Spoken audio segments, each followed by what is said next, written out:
Rudyard Kipling called them the silent cities of the Great War, the cemeteries where the dead, the fallen of that conflict lay. Here we return to discover more about their history. I've just returned from leading a Ledger battlefield tour, which we called the Silent Cities. And in that tour, we worked with the Commonwealth War Graves Commission today on the ground in Belgium and France to look at the story of the Imperial War Graves Commission at the end of the First World War and in those years following the Great War, with the developments, the concentration and the construction of the permanent cemeteries of the First World War. It was a great tour to lead. We had 4 coach loads of us following different routes around those battlefields. We looked at 3 key areas of Arras, the Somme and Ypres, and we worked with Commonwealth War Graves Commission staff on the ground. 2 of their excellent historians, Max Dutton and Linnell Howson, they accompanied us during the course of the week to give us further insights into the history of the cemeteries and the history of the work of the War Graves Commission. And we got to meet a lot of staff on the ground who do the day-to-day work. We heard, amongst other things, how important worms are in the gardening aspects of the cemeteries. We learnt about the maintenance of the walls and of the headstones and of the crosses of sacrifice and the stones of remembrance. Some of the group got a chance to actually work with one of the stonemasons and see how they actually work on carving new bits of stone to replace others that have been damaged. We saw the equipment that they use to cut the grass, because the cemeteries are not just these places where the dead of the Great War lie. They are much more than that. They are part of the landscape, something we often say on this podcast. They sit there in that landscape. They're part of it. They're part of the natural aspect of that landscape. Nature is very much a part of these cemeteries, and we heard how the whole policy and the way maintenance is carried out to be more eco-friendly, for example, is now a major policy of the Commonwealth War Graves Commission. That's a really great thing to hear. And you can see that reflected right across the cemeteries that I personally visit within Europe, with the diverse nature of wildlife that you find. So we saw a lot of different insights, and it was a great tour. And what I thought while I was on it was, let's do a podcast version, if you like, of this tour and bring out some of the best bits of it. We've looked at the silent cities before. You can go back through the podcast catalogue to find some examples of that. But this is kind of drawing together what I did during the course of that tour and hopefully giving you some new insights into this subject as well. And as I said, we worked closely with the Commonwealth War Graves Commission on this. They provided a lot of additional content for the tour that is not normally done when you visit, for example, the Commonwealth War Graves Centre at Beaurain, the CWGC experience. And I'd like to thank all of the Commission staff who were there for us during the course of that week. And it was, as a proud dad, it was very nice to see my own daughter, Poppy, who now works for the Commission, doing her work as a guide and telling the groups about the history of the cemeteries and the recovery of the dead and all of the other aspects that the Commission represents. It was good too to meet some of the new CWGC interns who've just arrived both on the Somme and up in Flanders. And one thing I would say to you all, if you're not already a supporter of the Commonwealth War Graves Commission Foundation, then it is well worth being a member of that. I joined it right at the beginning and I've been a member ever since. And the subscription that you pay helps fund a lot of the additional projects, including the interns, that the Commission does. And that can only be a good thing. One aspect of what we did on that tour, which I can't replicate here on the podcast, is the lighting up of the Thiepval Memorial. That, for me, and I think many of the people who travelled with us, was one of the highlights of the week, to go to mighty Thiepval after dark and stand there and see it in darkness and see the memorial lit up. It added another kind of dimension to it in some respects. It wasn't at all gimmicky. It stood there as a true beacon in many ways on the landscape. We often refer to these cemeteries and memorials being those beacons, and it certainly looked like that. And approaching it as we did from the village of Ortouy and seeing it lit up on the skyline there, and then coming round and walking up to the monument, it really was impressive, and we were lucky to have arranged that with the Commonwealth War Graves Commission, but I hope it's something that going forward they might do on a more regular basis so many more people can experience that too. So let's head out onto the old Western Front and we'll do our Silent Cities, our return to the Silent Cities tour in 3 stages as we did on the actual battlefield tour itself. We'll look at Arras, the Somme and Ypres.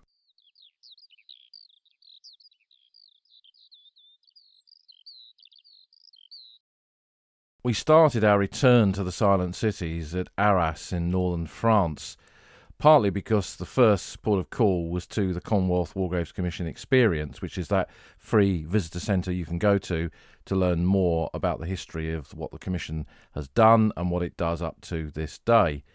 But Arras is often an overlooked part of the British sector of the Western Front, but an important part of it.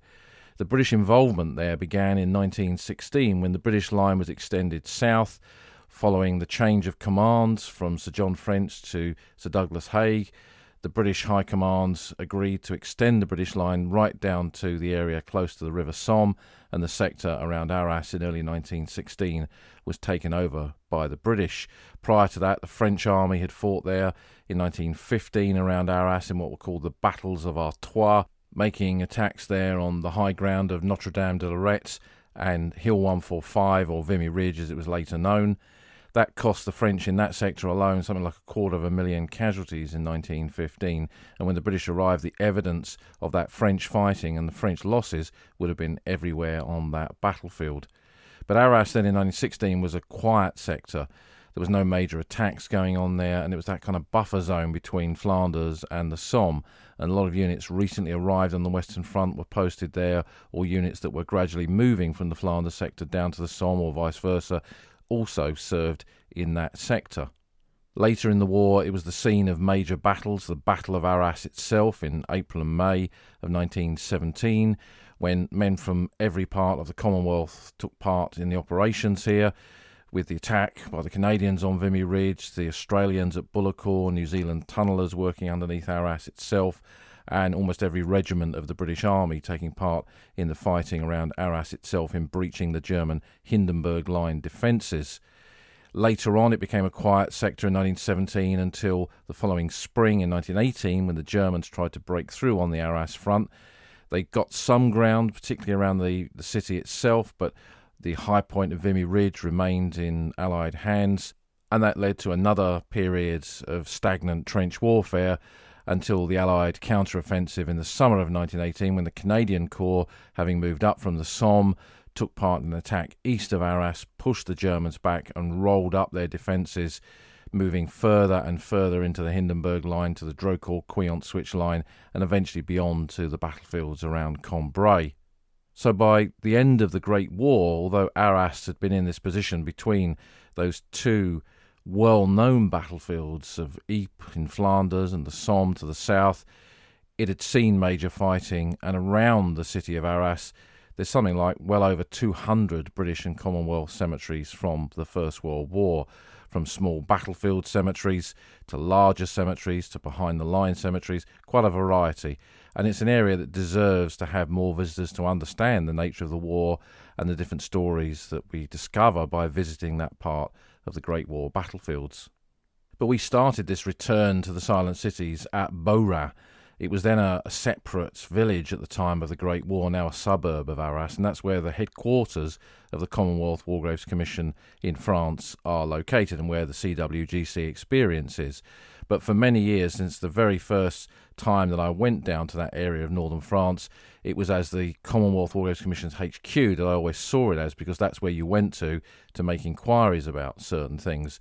You could go in there through the main entrance and into a reception area where you could, for example, trace soldiers who were killed in the Great War. Now, in those far-off days before the internet, when it wasn't quite so simple to discover where a soldier was buried or commemorated, you could come to an office like this and they would look it up for you manually. And what you'd have to know is at least some details, because they had these huge, really quite beautiful volumes that were bound in leather, where each one was for a regiment. Some regiments that were so big, like Northumberland Fusiliers or the Manchesters, had more than one volume, and you looked in those alphabetically and you found a name and it gave you some details, and then it gave you a reference number, the cemetery number or the memorial number where the soldier was commemorated, and you could then look that up in the registers, and there was a full set of registers there and you could get further details. So it was a manual process, but quite nice in some ways to do it that way, and interesting to see how that data had then been presented in that period after the First World War in places like this so that traces could be made. It was also the place within France that you could come to report any problems, damage to cemeteries, and also where farmers and people locally would ring them up and say that the remains of a soldier had been found. There was a chief exhumations officer who would come out and recover the remains prior to reburial in a military cemetery. And a lot of staff worked here in those days doing the maintenance and the admin side of it all. And Norm Christie, who some of you know from his Great War books and his films and documentaries that he's made, worked here as a staff member in the early 90s, and I often used to pop in and see him and say hello. He was a very helpful individual in terms of tracking down information and also sharing stories of the Great War. Norm was excellent for that, and he's very generous with his knowledge, something we see to this day with all the material that he's put out there over the years. It's still the headquarters today, covering this vast area of France where there is well over 2,000 grave locations and cemeteries from the two world wars. It's not just the Great War battlefields that this office is responsible for. It is, for example, the graves at Dunkirk from 1940 and the memorial there, and of course the Normandy landings and the Battle of Normandy and the Bocage and beyond from 1944, as well as all the activities of aircrews shot down over occupied France in the years between the Dunkirk evacuation and the liberation of France in 1944, and then all the other aspects of that as well with SOE and commandos and everything else. So it covers a really broad spectrum of the commemoration of the dead from two world wars and responsibilities, covering everything from small little French churchyards with perhaps one burial in, right through to the vast cemeteries from the Great War, like St Saviour at Rouen or Etaples on the coast, and then some of the big ones on the battlefields themselves, like Cabaret Rouge or Serre Road No. 2. It's also the place where human remains are kept prior to reburial, kept in a very respectful manner, and these days so much work is done to try and identify the remains of soldiers that are found. And as we discovered when we were on the tour from Stefan, who is the anthropologist, one of the anthropologists who works with the Commission at the moment, we discovered all these different things that have been going on, some of them during the COVID period with the construction of wind farms, and soldiers' remains have been found there, new roads, and a new building project around Lens has resulted in the discovery of, in many ways, unprecedented numbers of soldiers' remains that will eventually be reburied in existing cemeteries or extensions to existing cemeteries. So the work, again, we often say it on the podcast, the last page of the Great War will never be turned, and we've seen that on this tour that we did very, very visibly by hearing about the work that Stefan and his colleagues undertake to try and recover the identity of these lost soldiers of the Great War. And listening to him speak and talking to other Commission staff as well, this is obviously very rewarding work for them, because they're giving a soldier his identity back, lost in the mud of the Somme or Arras or whatever battlefield it is, having been recovered more than a century after the Great War has ended. It's a miracle, really, that it's even possible to identify these soldiers, and a testimony to the people that's doing this work, both with the Commission and the wider military and government authorities that are involved in this, that every effort is made to give an identity, but even when that is not possible, and the nature of Great War battlefields are that sometimes it isn't possible, they're still buried with full honours in a military grave amongst their comrades who fell more than a century ago. So having started in the very heart of the work of the Commission in terms of the maintenance and the ongoing work associated with the dead of the Great War and those buried in the silent cities, We then moved to the Arras Memorial to the Missing and the Faubourg d'Amiens Cemetery, which is located just alongside it. The Arras Memorial and the cemetery itself, designed by Sir Edwin Lutyens, one of the chief architects of the Commission after the First World War, whose work really is a defining legacy of what we see within the silent cities and on the memorials to the missing today. He didn't design them all, obviously, but his hand is very present, ever present, really, when you visit these places. But the Arras Memorial gave us an opportunity to look at the Arras sector and discover that high proportion of missing for that part of the Western Front. There's over 35,000 names on the Arras Memorial. There's every regiment of the British Army on there. There are Commonwealth names from South Africa. The South African Brigade, part of the 9th Scottish Division, fought at Arras in 1917 in the early stages of the battle, and their missing from that period of the war are commemorated on this memorial to the missing. And at the other ends, on panel 1, we find naval names, Royal Marines and Royal Naval Volunteer Reservists of the Royal Naval Division who were in action at Gavrelle in April 1917 at Arras, and then in some of the later battles of 1918 fighting alongside the Canadians. And it gives us an opportunity with the Arras Memorial to talk about how soldiers are missing, what leads to a soldier becoming missing, because Arras being rolling chalk downland, although it does get muddy, it's not like Flanders, not like the battles around Ypres where we know so much disappeared into the mud there. More at Arras, the missing aspect is soldiers who could not be identified when their remains were recovered. And I remember when I was researching my book Walking Arras, one of the things that I found in quite a lot of the war diaries that I looked at was instructions to remove soldiers' identification from them before they went into battle. So hand in their dog tags, hand in their shoulder titles, hand in their pay book, because there was a fear that soldiers and units would be identified and give the Germans some intelligence upper hand in what was going on that part of the Western Front.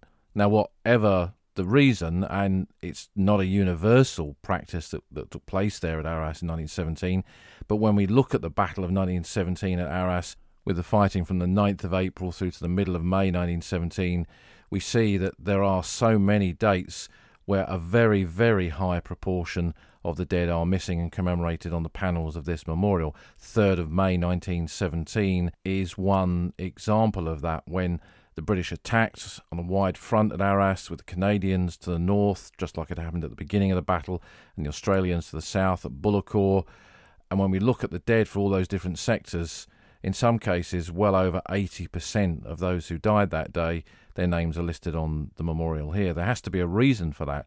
It could be the fighting later at Arras. It could be the destructive power of the artillery to destroy the remains of soldiers left in no man's land that couldn't be recovered. It could be lost cemeteries out there still on the battlefield, or it could be that bodies were recovered, but if no one went into battle with a pay book or any dog tags, they couldn't be identified if they were buried by someone else. Who knows? But these are the kind of questions that visits to sites like this inspire us to think about, really, and that's an important part of what we get from our visits to the battlefields of the Great War. Looking at the memorial as well, it gives us a chance to talk about individual stories, and when we were here, we spoke about Walter Tull, one of the first black officers in the British Army. We covered his story in a previous podcast episode. He joined up being a professional footballer in the football battalion of the Middlesex Regiment, was wounded in the fighting at Delville Wood in August of 1916, then recovered from those wounds, applied for a commission, was given a commission in his regiment, the Middlesex Regiment, and then went off to Italy with them during that winter of 1917-18, and then returned to the Western Front to fight in the area just south of Arras on the border of the Somme, where he was killed in the German offensive of March 1918 as the British Army pulled back through that area, and his body was never found. His story is widely known now, and it gives us an opportunity to talk about that wider aspect of black soldiers in the British Army and dispel some of the myths about it. And I suspect many, many people now stand here in front of Walter Tull's name on the Arras Memorial and do just that, and that can only be a good thing. It also gave me an opportunity to talk about Alf Rozelle, one of the Great War veterans I knew, and his pal Bill Hubbard, William Hubbard, who was commemorated here on the Royal Fusilier panels. Alf was a soldier captured at Arras with the Fusiliers on the 3rd of May 1917 near Pelves, and as he was being led away by his German captors, he saw his wounded comrade Bill Hubbard in a shell hole with a wound that Alf knew would kill him.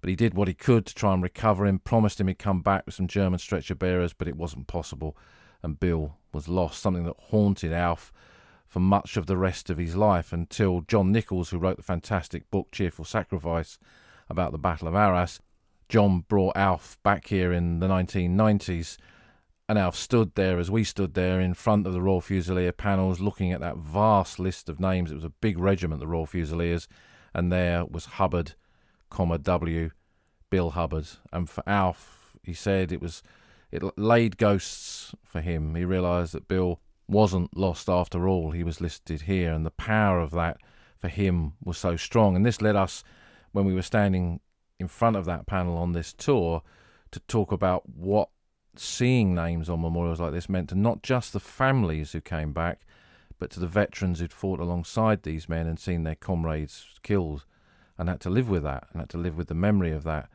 and how powerful that was, as it was for Alf, for them to have the chance to come back and see those names and see the graves of the men that they'd lost, the friends that they'd lost. So it shows just so much you can take from a simple visit just to one place. In some respects, you could spend all day in one place talking about the Great War. But we moved on into the cemetery as well, and we had a look at that. It's an interesting cemetery, the Faubourg d'Amiens cemetery, that is located alongside the Arras Memorial. It was a cemetery where there were French graves when we took over in 1916. They've subsequently been removed, many of them to the French National Cemetery at Notre-Dame de Lorette.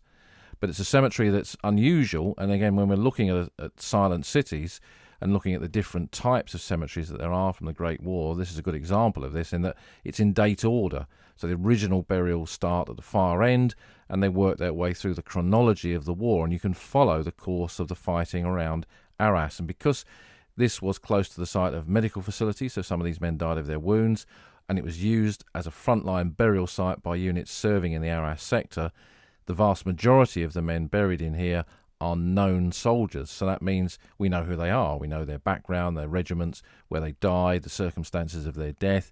And it means in a cemetery like this, we get a good cross-section of the sort of men that fought in this part of the battlefield.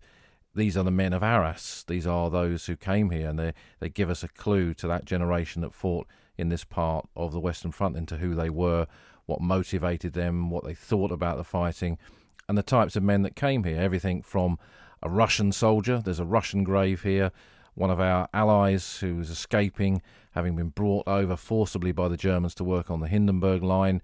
During that winter of 1916-17, he got away only to be shot accidentally by British troops in the front line who confused him for a German soldier. So we've got a Russian soldier right through to British battalion commanders. There's Colonel Sansom, his adjutant Gilbert Nagel of the 7th Royal Sussex, lying side by side, killed in the steps of a dugout at Monchy-le-Preux as a German shell came straight through the front door and killed them both instantly after the Battle of Arras was over. Sansom was an older man in his 50s, the headmaster of a school in Sussex, and he lay there dead on those dugout steps with a letter in his pocket from the War Office saying that at last he could go home to resume his headmastership. There are so many stories like this in the more than 2,600 graves at the Faubourg d'Amiens cemetery. And in terms of dates, it goes to right after the war itself. There's a plot of Indian soldiers and German prisoners of war who died almost certainly of influenza in the months after the armistice. So it's an interesting cemetery, and I think one that's easy to overlook how important it is, really, in terms of the history of the Great War in this sector of the Arras part of the Western Front.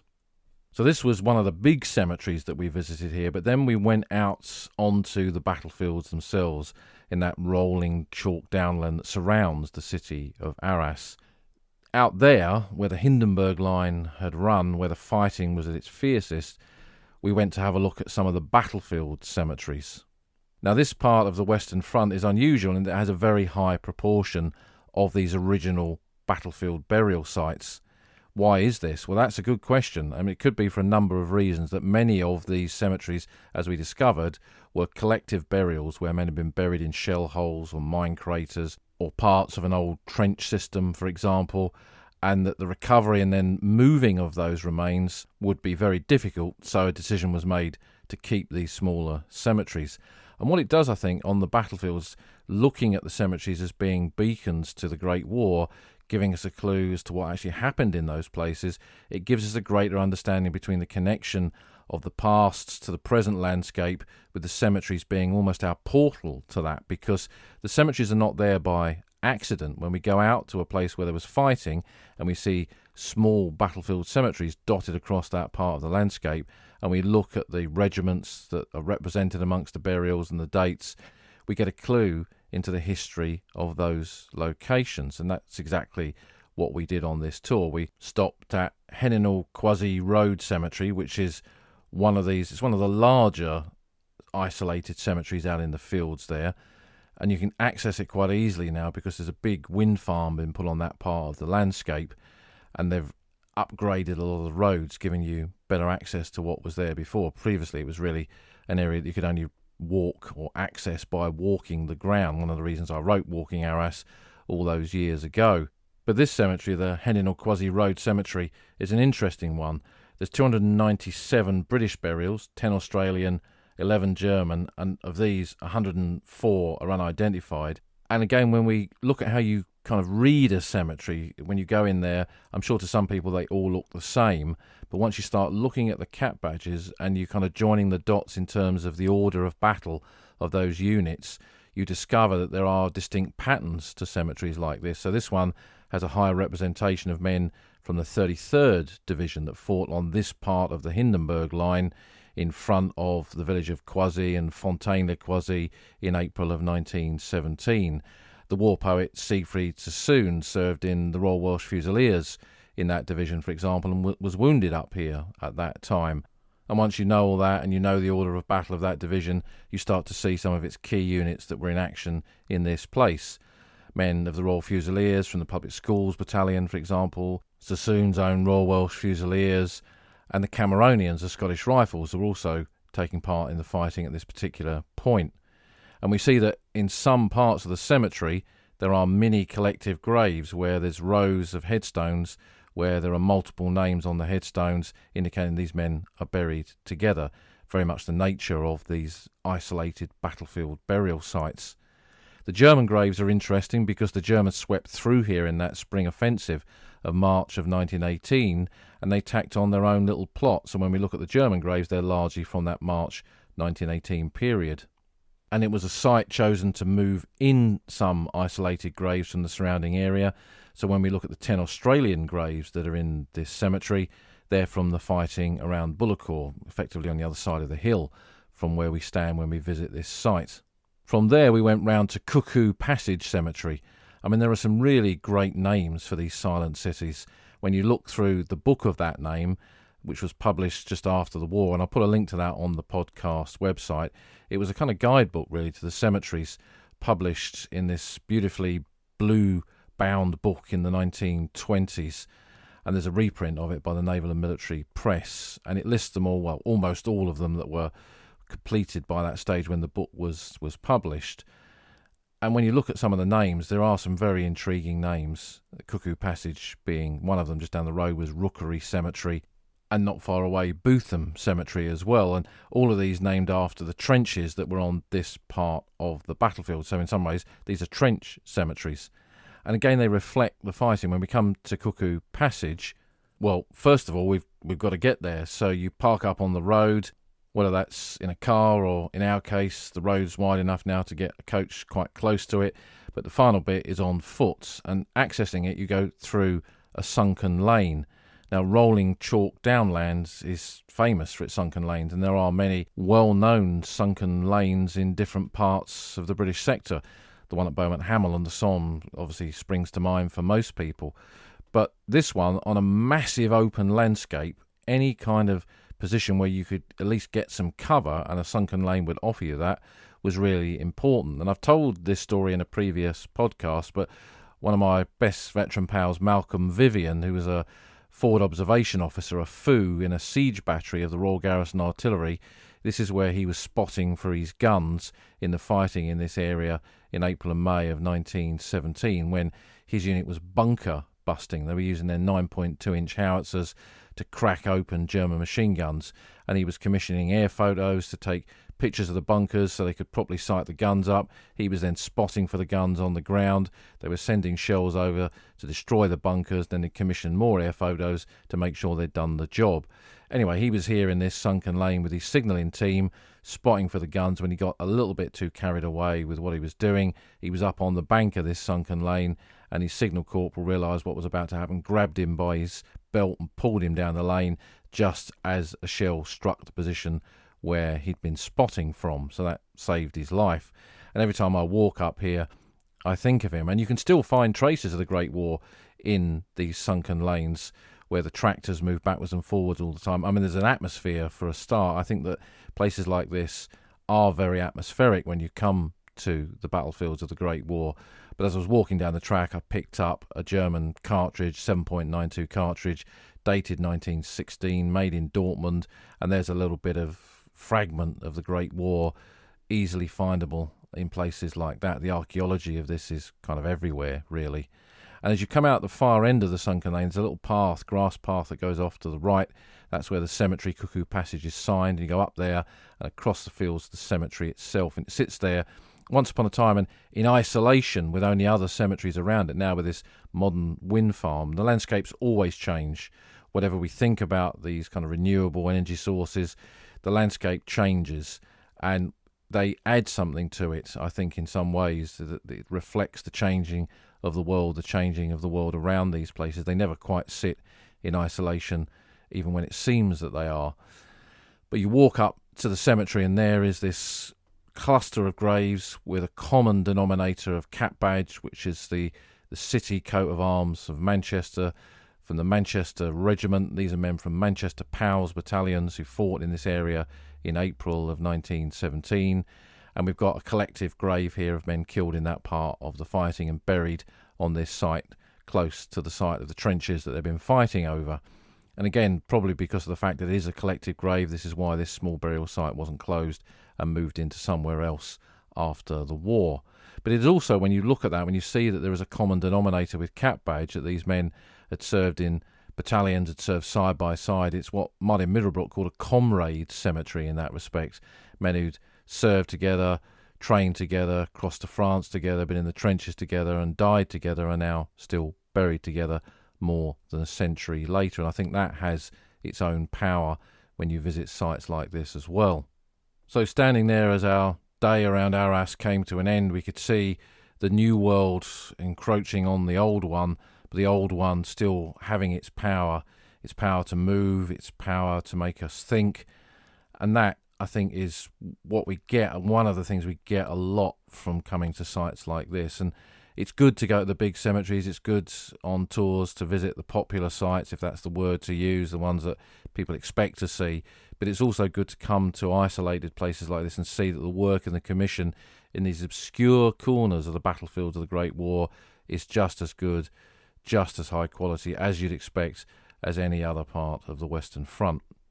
And then from there, with our day at Arras over, next day we were on the Somme.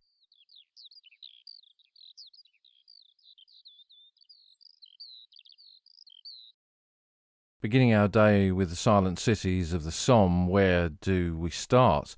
Martin Middlebrook talks about, I think, over 300 British and Commonwealth cemeteries from the Great War in the department of the Somme.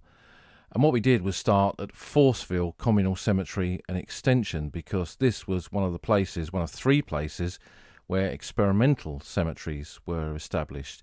Two of those three on the Somme, Forceville, and just up the road, Louvencourt, and the third one on the French coast. And the idea was to put forward the existing ideas that the architects of the then Imperial War Graves Commission had in the permanent cemeteries and what they would look like, actually put those into practice, create these three experimental cemeteries, and then get people to visit them to see what they thought and give feedback. And what we see in them is the original concepts and ideas of the Imperial War Graves Commission, and we can see how some changes were subsequently made. So when we come to Forceville Communal Cemetery and Extension, first of all, it's tucked behind a French civil cemetery. So that is a different atmosphere altogether, and that was something that the groups that we took there commented on. They weren't expecting that. They thought it would just be a big British cemetery by the side of a road or up a path, and there it was, tucked away behind the crumbling graves of many generations of French people who lived in that village of Forceville, a village that was behind the British lines. So this is not a front-line burial site. It was close to medical facilities, so some of the men buried in there died of their wounds. Others were brought in from the battlefields as casualties, having been killed in the front-line area or in attacks, and then brought here for burial. It was a cemetery used extensively by the Ulster Division at one stage, for example, so we see a lot of men from the Thiepval sector buried in here. And it had begun, as many cemeteries on the Somme front that were used by the British had, it started as a French cemetery. So there'd originally been French burials in there. British burials were made from September 1915 onwards, so 9 months or so before the Battle of the Somme began. And it was a cemetery that remained in use well up into 1918. There's quite a lot of April 1918 graves in here from when the front line following the German breakthrough in the spring of 1918 wasn't that far away. There are 299 British burials, 6 German, 2 New Zealand and 1 Canadian. And again, because of the nature of the cemetery, that these are men who died of their wounds or were killed in the front line and brought back for burial by their comrades, the vast majority of those buried in here are identified. But there's one who isn't, and that's an interesting headstone in its own right, because this was the first grave of an unknown soldier in which they had to come up with some wording as to how to describe that grave. Who was it? What did it represent? They couldn't name the soldier, but how would they describe him? For most of you looking at unknown graves in cemeteries, you will be familiar with the words later chosen by Kipling, a soldier of the Great War known unto God. But this grave has a very different inscription on it, and this is it. In honour of a British soldier, name unknown, 2nd of July 1916. The Lord knoweth them that are his. Now that's quite a lengthy inscription, and I think when they looked at cemeteries where they knew there were large numbers of unknown soldiers or unidentified soldiers, and they looked at the cost of engraving a headstone with that lengthy inscription on it, they realised that there was a cost implication there. So a decision was made to simplify it. It was too lengthy, they felt. And that's where Kipling came in and suggested the wording that was adopted for the later cemeteries and the wording that we know now. When we cast our eyes across the graves in this experimental cemetery, it's not so much the layouts. There is a stone of remembrance, which the cemetery isn't really big enough for a stone of remembrance, but one was put in there so people could see how that worked within a cemetery. But when we look at the actual headstones, and bearing in mind what we know from visiting other cemeteries, we see some differences. We see a different typeface for the way the headstones were engraved, the font. I'm not sure, not being an expert on fonts, I'm not sure what font was actually used, but this is different to the majority of the other cemeteries. We see some difference in design with cap badges. Again, I think that they looked at the way some of these had been engraved, and they were quite complex, so simplified versions of them were done. And one thing that I've noticed every time I've come here is the positioning of the age. We normally see age listed after the date of death, so 1st of July 1916, aged 18. But on these headstones, it's at the top part of the cross, so where the tip of the cross is, just below the naming, the age is placed there. And I'll put some photographs of Forceville with these differences on the podcast website, oldfrontline.co.uk. And one thing I will add is the different designs of naval badges that we see in this cemetery. They hadn't really decided how the graves of men in the Royal Naval Division, what type of badge they would use, and there are 3 different designs for it on headstones in this cemetery. I remember some years ago, a retired admiral, I think, had come here and seen these graves and said it was not the appropriate badge for men of the Royal Navy. It was a badge that had never been worn, and he wanted to see it changed. Thankfully, the Commission didn't do that, because these headstones are pieces of their own history, pieces of all our history in their own right. The way these were engraved, the types of designs, the font, and all that is important in our understanding of how these cemeteries develop. So this is when a cemetery becomes not just a place where the dead are commemorated, and where the history of a conflict, in this case the Battle of the Somme, can be understood through the graves and the stories of the men that are buried in here, but it becomes a part of history in its own right, in that the way it's designed and the methods that we used to construct it and place details on the headstones, all of that is part of our wider understanding of how these silent cities developed. We then contrasted, as we did at Arras, a cemetery away from the battle area with ones that were up on the front line in places where they'd been fighting, and that bodies were later recovered and buried on the spot where the fighting had taken place. And we did that up at Serres. We parked up at Serres Road number 1 cemetery. The original plot at the back was made, as with all these Serres Road cemeteries, after the Battle of the Somme was over, when graves were concentrated in from that area, from areas of no man's land, from the German trenches, from the German wire, and buried in these collective graves. And then in the case of Serres Road number 1 and number 2, graves, large numbers of graves, were then moved in from a wider area, and Serres Road number 2 up the road becoming the largest Somme cemetery with 7,500 graves. But that's not what we'd come to see. We'd come to see the battlefield cemeteries up on the high ground in front of the village of Serres. And we walked our way up the track. No sign of the farmer. It was all quiet on that part of the Western Front. We found, as we walked up the track, a Mills bomb embedded in the track itself, brushed clean in some respects by the movement of vehicles and tractors going up and down that track, probably over quite some time. And as we come up over the rise, we got to Serres Road number 3, the third of those Serres Road cemeteries. And here it's an interesting part of the Somme, an interesting part of the British sector of the Western Front, in that we talk about beacons on the landscape, and here you can see that very vividly, because when you go into the entrance of Serres Road number 3 and you look at its cross, and you look to the left of its cross, you're looking straight down the middle of no man's land there, and you can see 2 other crosses just beyond it. The cross of sacrifice of Queen's Cemetery at Bucquoy, just across the fields from this one, and then beyond that, the cross of sacrifice in Luke Copse Cemetery, up against, close to the site of the British front line there. So these 3 little cemeteries alone mark this part of the battlefield where the fighting took place.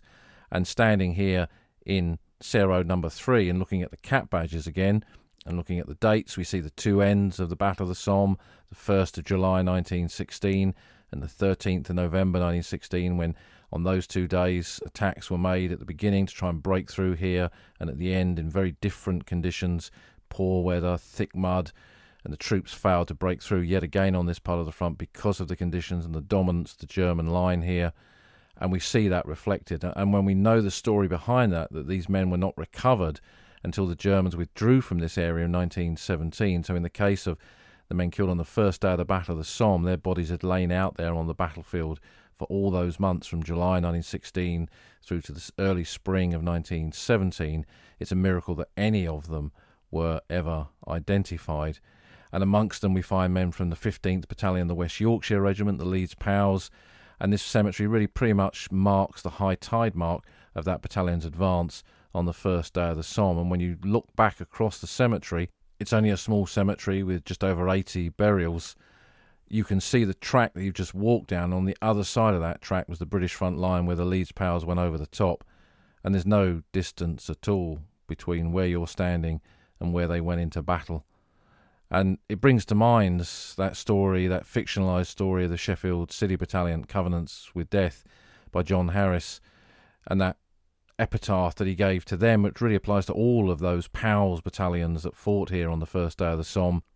2 years in the making, 10 minutes in the destroying. That was our history. And that feels especially poignant when you look along the rows of the graves of those PALS buried in small battlefield cemeteries like this one. And then from Serres we made our way across to Thiepval, to the Thiepval Memorial to the Missing, the mighty Lutyens design memorial that commemorates more than 72,000 soldiers who are the missing of the Somme. Every regiment of the British Army, Royal Naval Division names, South Africans from the Commonwealth, and then behind it the Anglo-French cemetery with 300 British graves and 300 French graves, symbolising the joint sacrifice of both nations on the Somme in 1916. Here we return to the subject of the missing and what missing soldiers meant to those who were left to deal with the aftermath of it. for families who had no grave to visit, no sepulchre to stand by and accept that someone was never coming home. With the missing, there was always that hope that someone might return. And there are so many stories of mothers and sisters and wives hoping beyond hope that one day there'll be a knock at the door, and women in that interwar period going down to their local town, their local market, their local railway station, whatever it is, and seeing a young man who resembled their lost one, tapping them on the shoulder, hoping it was them, but of course it wasn't. Their fate had ended in places like this on the battlefields of the Great War. And we spoke about how the women of that period were as much casualties of the Great War as the men that they'd lost, having to deal with the terrible grief of having lost a brother, a husband, a father. How did you live the rest of your life? Under what shadows did you live your life? All of this is something that we considered when we came here and looked along these long lists of names. And it's so easy just to scan your eyes across these lists as if it's nothing, but each one of those represents a life. Someone who loved and was loved, someone who hoped and dreamed, and no doubt thought of a world, of a life beyond the Great War. But it was never to be. It's a memorial of 72,000 what-ifs. What if these men had lived? How would Britain, how would all their nations and the places from which they came, how would they be different? What lives would have been changed by their lives? We can only but imagine, and I think this is the thing that we think of every time we come to places like this. It's too easy for the missing to be anonymous, and that's why the stories of some of the men who are represented on these panels are so important. And it's nice to come here for those that you know who have their own relatives listed on these walls who they haven't as yet had a chance to come and see themselves. And I did that for a friend whose great uncle is on the Royal Fusilier panels. And for me, coming here as part of this visit, Thiepval's been under wraps for well over 2 years. We couldn't visit it because of COVID. It was being renovated and it needed a lot of work doing to it, and you could see the benefits of the work that's been done here. But scaffolding free and renovation free, you could wander about it once more. It was like coming home to an old friend and looking up into the vastness of the archways above you and the never-ending names, and then walking out down the steps into the cemetery and looking back and seeing how it sits there sunlit on that landscape, looking out across some of the crumbling trenches in the woods and the fields around it, but across the rolling nature of that Somme landscape, the true texture of the Somme. It's a Marmite monument to many who come here. They either like it or they don't. But it's an impressive one either way, and it dominates this part of the British sector of the Western Front. And amazing how many places you can go to on the Somme and somehow still see it. And from Thiepval we then went behind the lines on the Somme. This is something that we've covered in podcasts before, and there are quite a few looking at different aspects of behind the lines on the Somme. And we went to 2 cemeteries that reflect this: Warloy-Ballon Communal Cemetery and Extension and Highley Station Cemetery. At Warloy-Ballon, we went down the road that runs from Amiens up to Arras. And we just had a podcast about how World War I meets World War II, and that's a road on which that certainly happened, both in 1940 and 1944. And it's reflected in that cemetery, with the grave of a Canadian pilot in the RAF who was shot down there in 1940, and an air observation pilot of the Royal Artillery who was killed in the village reconnoitring for an airstrip for his Oster aircraft, which would spot for the artillery in September of 1944, on the very day that the village was liberated. And the road itself was then used by British troops in their advance on Arras. The Guards Armoured Division, for example, sent their Welsh Guards, a reconnaissance regiment, up that road to be the first to enter Arras at that time. But in terms of the Great War graves, when we went in there, it's quite a big cemetery, Warloy-Ballon. The original communal cemetery plot has only 46 graves. There are more French graves there than British, 158 French graves. But in the main plot, there are 1,360, of which 867 are British, 321 Australian, 152 Canadian, There are 17 Germans and 3 whose unit are unidentified. And again, when you read a cemetery like this, you can see the different stages of the Battle of the Somme, from the early advances through to the final engagements. And when you understand that this is a cemetery close to the medical facilities, the units and the battles represented by the graves, it's not an accident, because the British set up linear routes of evacuation in certain areas. So if you were wounded at Montauban, you went in one direction. If you were wounded at La Boisselle, you went in another direction. And if you were wounded at Thiepval or Beaumont-Hamel or wherever it was, you went in another direction. So you weren't all sent to the same medical facilities because it would overwhelm them. So what we see in here is a reflection of the middle part of the Somme.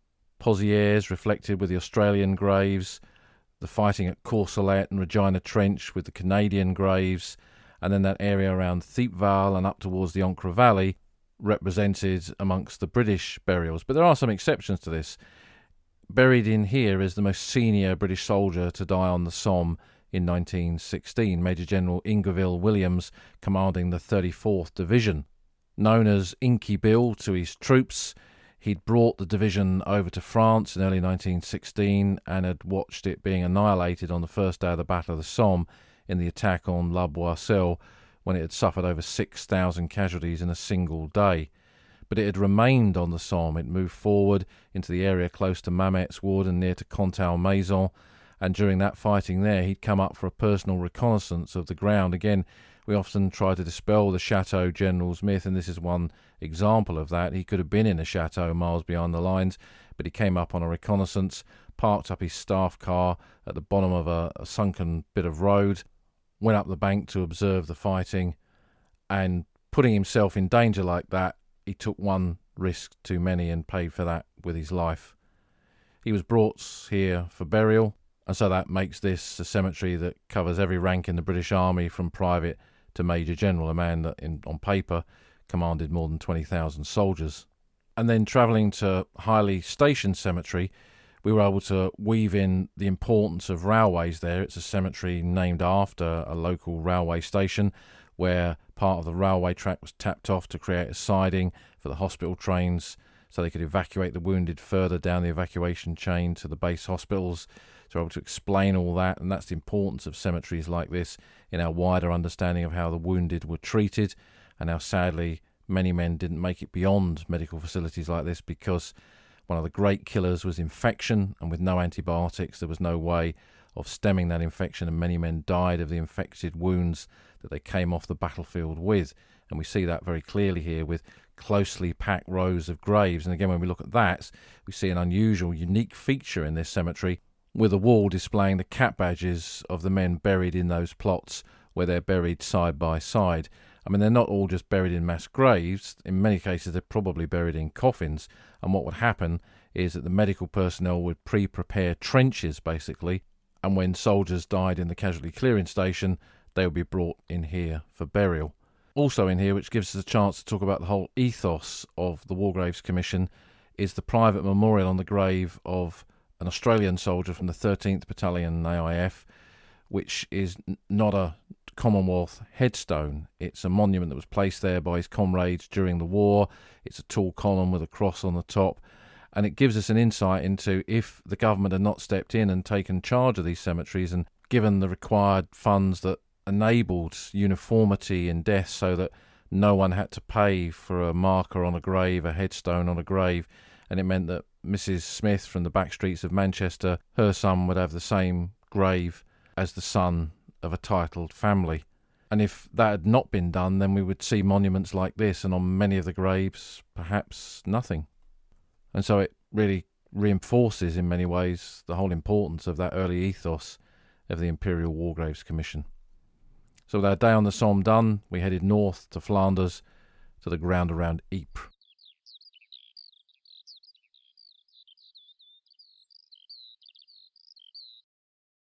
Our look into the history and the stories behind the silent cities ended with a visit to Flanders. There's so much again that you could visit in Flanders to really understand this part of Great War history. And we began at Bedford House, where we learnt more about the kind of work that the gardeners do on the ground, and the horticulture and the conservation that's going on and all those aspects that are beyond the history in many respects. But it gave me a chance to wander around the cemetery and have a think about this site. We've done a previous podcast on Bedford House, but wandering around it again, and when we went to the area where the gardeners keep all their tools and equipment and where their compost site is, that was an important part of our understanding of the work that they do. One thing that we gleaned from this visit, it brought me into the ruins of the chateau that dominated this site, because this is an unusual cemetery, Bedford House, in the way that it's laid out. It's laid out in the grounds of a chateau. As you come in through the old chateau entrance, there's the moat of the chateau, some of the outbuildings, and then the plots, the enclosures, were laid out around where the main building was. And this particular chateau, the Chateau Rosendahl, or Woodcote House, or Bedford House, as it was known to British and Commonwealth forces that served here during the Great War, it was a dressing station for men coming back from the front line between the area close to Hill 60, the area known as the Brandenmolen and the Bluff, the old Ypres Commune Canal sector. Men brought back from that sector were brought here for treatment, and units in the front line there often buried their dead here as well. And there were several of these enclosures, mini cemeteries built around the chateau building. And going into the works area of the cemetery, I'd forgotten in some respects that that's where the main chateau building was, something that I'd not been in to see for many years. You can see the steps and part of the cellar. And I remembered, and we had that podcast recently about 40 years on the Western Front, when I first came here with my school in 1982, we came up to the ruins of the chateau here. And I remember looking with my pal Andrew down into the steps of the cellar, which was water-filled, and seeing a kidney-shaped dish floating around in the water, and not realising that that was probably almost certainly a bit of medical equipment that was still in there from the Great War. Wasn't there on the last visit, I hasten to add. But this is a big cemetery. There's over 5,000 burials here. There are graves from both the First and the Second World War, so it's another one of those places where the Great War meets the Second Great War. Men who were killed in the fighting around Ypres in May 1940, particularly in this southern area south of Ypres, they were brought in here for burial post-war, many of them once buried in isolated graves close to the spots where they'd fallen in that retreat towards Dunkirk. But the other thing that we learned by looking at the history behind the enclosures is how some cemeteries were closed and moved into here after the war. So in one of the enclosures were 265 graves that had once constituted the Asylum Cemetery at Ypres. Now, the Asylum is a big building on the western side of Ypres, on the road to Popperinge. It was a lunatic asylum, and it was taken over by the Royal Army Medical Corps as a big building that was suitable for a medical establishment where they could receive soldiers coming in wounded off the battlefield and treat them properly within the thick walls of this building. And of course, soldiers died of their wounds there, and they were buried in the Asylum Cemetery at the back of the asylum. And I think a decision was made to close that cemetery, which probably on a different location might well have been kept, because of its name. Did you really want to have families thinking, doubting somehow the circumstances of their son's death? If he's buried in an asylum cemetery, what happened to him? So respecting the potential feelings of those families, it looks as if a conscious decision was made to close that cemetery and move it into Bedford House and kind of disguise the place from which those graves had come somehow. Although I would guess during the war they must have received letters from chaplains or medical personnel saying that that's where they were buried. We see it as well in Ypres itself with the Reservoir Cemetery. That was once called the Prison Cemetery because it's at the back of Ypres Prison, another building that was used by the Medical Corps for exactly the same reasons as the asylum, because it was a big building, it had lots of rooms, suitable for a medical facility.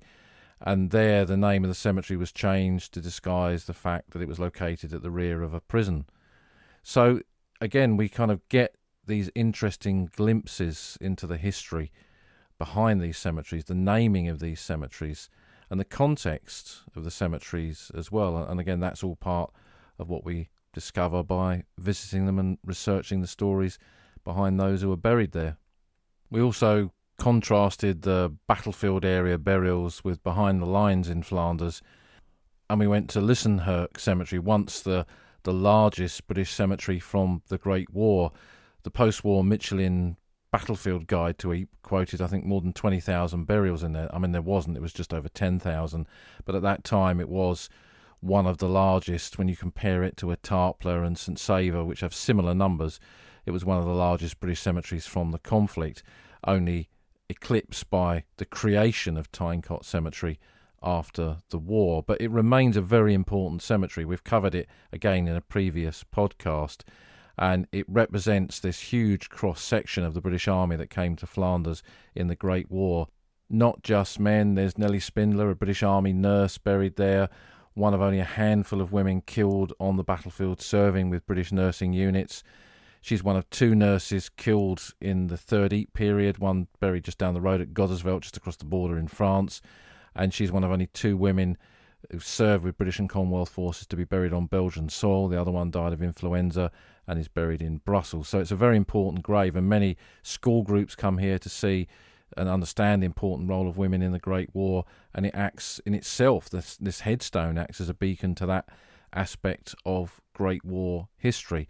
But the cemetery reflects this broad spectrum of different people from different countries, from what was then the Empire, now the Commonwealth, and indeed beyond that, with the plot of graves of men from the Chinese Labour Corps who are in here, men from China brought over as labour troops who served behind the lines and then worked on the battlefields after the war to clear them up and to help in the construction of the cemeteries and the recovery of the dead.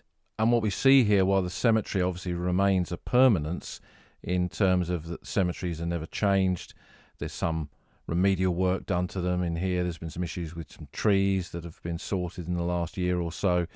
But around it, the infrastructure, the support infrastructure, so that when people come here they can understand these sites, that's what changes. So when you walk down the path in front of the cemetery to go into the original entranceway, there are markers indicating the number of casualties day by day, so you can get a sense of the scale of losses over a particular period of the Great War. And the nearby visitors centre helps too.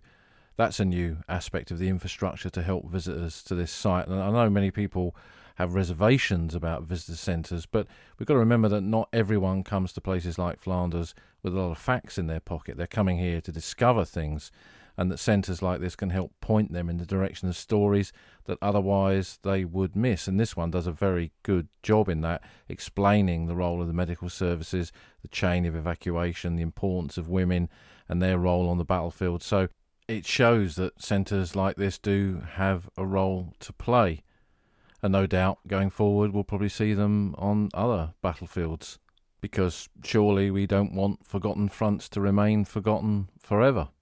And then heading across the battlefields, we stopped at the Menin Gates during the daytime hours. Normally we're there for the last post in the evening, but to stand there and walk round it during the daylight hours and hear from the Commission staff about the challenges of looking after a memorial of this size in an active working town where people live and go about their business is an interesting one. And it's about to, like Thiepval, undergo some renovations, which will mean that access will be restricted for a while. The last post, of course, will continue. But the memorial is now nearly a century old, and it needs renovation. None of these things stand still, as we've said several times in this podcast already. But from the Menin Gate, our endpoint really could only be one place. On a tour of the silent cities, we had to end at the largest of them all, Tyne-Cot. Standing there on a summer's afternoon, with the sunshine reflecting off the headstones, groups of people looking in awe at the sheer scale of the casualties that are represented on this Flanders hillside. We've looked at this cemetery and the fighting at Passchendaele in depth on this podcast, but this was a suitable and fitting place to end our return to the silent cities. This vast city of the dead, with almost 12,000 graves, represents not just the British and Commonwealth soldiers who came to fight in Flanders during the Great War, not just the dead, not just those who lived beyond this war and went home, not just the families and the women who had to deal with the echoes of the deaths of these men beyond these battlefields. It represents so much more. If the cemeteries, the silent cities, act as those beacons across that landscape, here is the largest beacon of them all. Here, A vast, vast silent city whose streets are paved with the names of the fallen and the names of the regiments and the dates of so many battles over so many years across Flanders fields. Whether we begin or we end our journey across this landscape, what we perhaps find here at Tyne Cot, looking back towards the spires of Ypres, that very symbol of the Great War, and everything that was lost, and everything that rose again from its ashes, what we find is that the paths of that great conflict meet here, right here, on the old front line.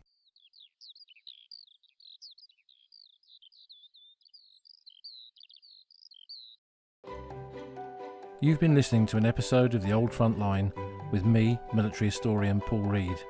You can follow me on Twitter at Somcor. You can follow the podcast at Old Frontline Pod. Check out the website at oldfrontline.co.uk, where you'll find lots of podcast extras and photographs and links to books that are mentioned in the podcast. And if you feel like supporting us, you can go to our Patreon page, patreon.com/oldfrontline, or support us on Buy Me a Coffee at buymeacoffee.com/oldfrontline. Links to all of these are on our website. Thanks for listening, and we'll see you again soon.